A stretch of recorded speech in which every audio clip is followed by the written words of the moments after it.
Win big with new DRF All Access Past Performances. With one best-in-class product, you now get all three past performance formats. Go to DRF.com and use coupon code 1FREEPP for a free single card today.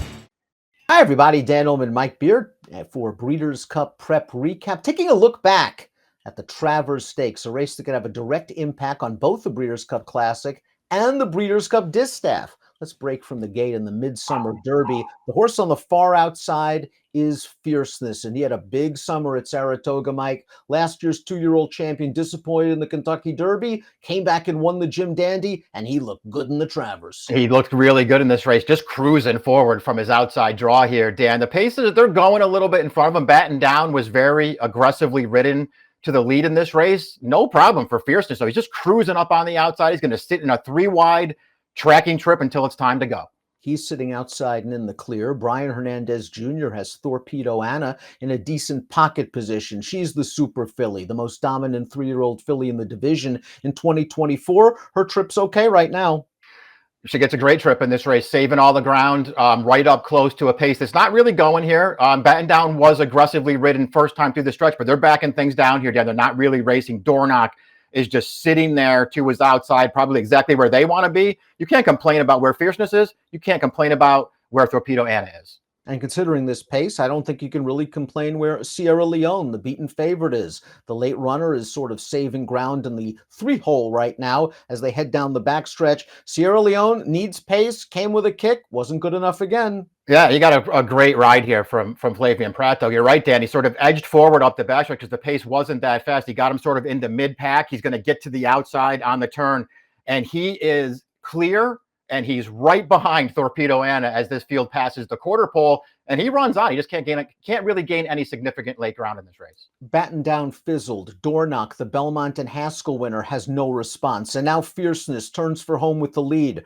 Hernandez has Torpedo Anna now running on the outside. For a brief instant, it looks like Sierra Leone is finally going to make his bid, but it comes down to Fierceness and Torpedo Anna. Maybe Fierceness getting a little bit tired at the end of this 10 furlongs, but he holds off the game filly. Did seem like he didn't finish this race off that effectively going the 10 furlongs here, Dan, but he got the right trip. He got the jump on these horses. He's dead game through the stretch. They're really digging in at the end as the filly surged to him. All in all, just a really strong performance from Fierceness. A good trip, yes, good performance too.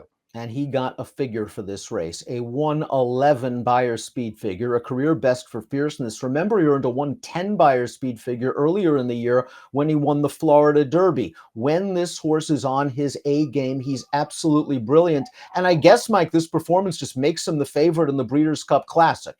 Yeah, I guess. I mean, the older horse division right now, I mean, it's hard to pinpoint that, one older horse that you're going to be afraid of when you show up for the Breeders' Cup Classic. Fierceness, he's been a little inconsistent. There are races on his card that are hard to get behind, but it's been clear from day one with this horse, Dan. His good race is very, very good.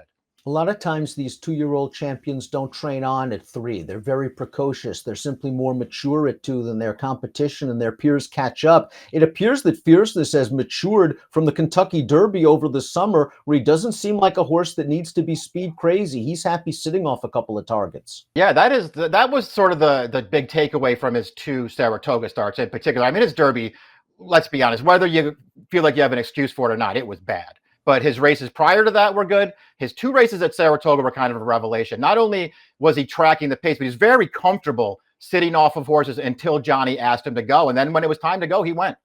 Torpedo Anna lost nothing in defeat. Another strong performance. She got a big Beyer speed figure. Ken McPeek's going to run her once more before the Breeders' Cup Distaff. It's going to be the Cotillion at Parks. It's going to be a short field. She's going to be a heavy favorite. She's a likely winner. And then an interesting matchup perhaps on the horizon in the Distaff against the likes of Idiomatic and the Elders. Yeah, absolutely. They're doing the right thing with Torpedo Anna and going back in against fillies and mares for her final 2 starts of the year. She's really, really good. Her Travers performance was really, really good. She was just second best in there, Dan, but she ran a big race. Sierra Leone, it's been a close but no cigar campaign for the Chad Brown trainee. So close in the Kentucky Derby, in the Belmont, rallying at the end. At least in this race, if you want to take some heart, he wasn't drifting in the stretch.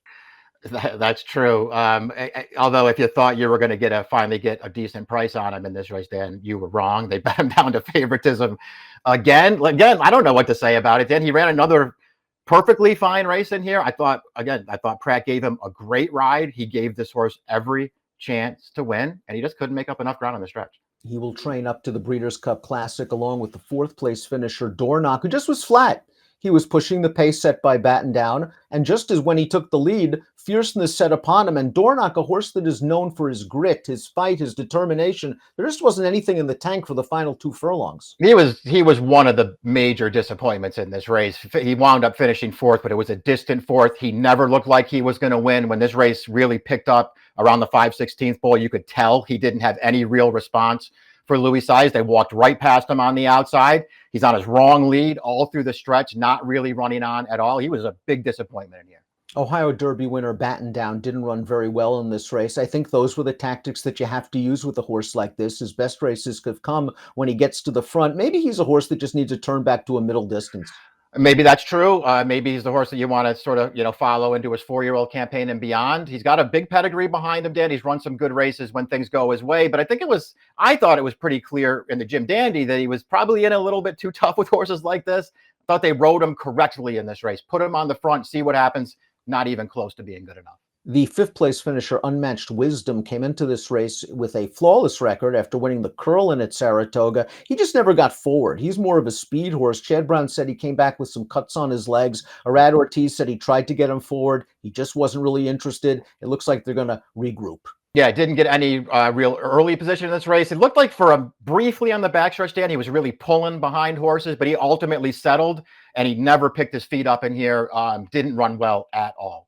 Let's take a closer look at the classy Fierceness, last year's 2-year-old champion, winner of the Breeders' Cup Juvenile. Of course, he shipped out successfully to Southern California to win that race at Santa Anita, and he just seems like a bigger, stronger, more mature horse. And now that we know he's not a one-dimensional speed ball, you don't have to worry about him getting hooked in a speed duel in the Breeders' Cup. Yeah, all those things are true. He's gonna show up at that Breeders' Cup Classic, Dan, with figures that make him a really, really strong contender in that race with the right running style. We already know that he can ship out there and win. He's a good horse. He made a really nice appearance pre-race before the Travers, and he ran to it.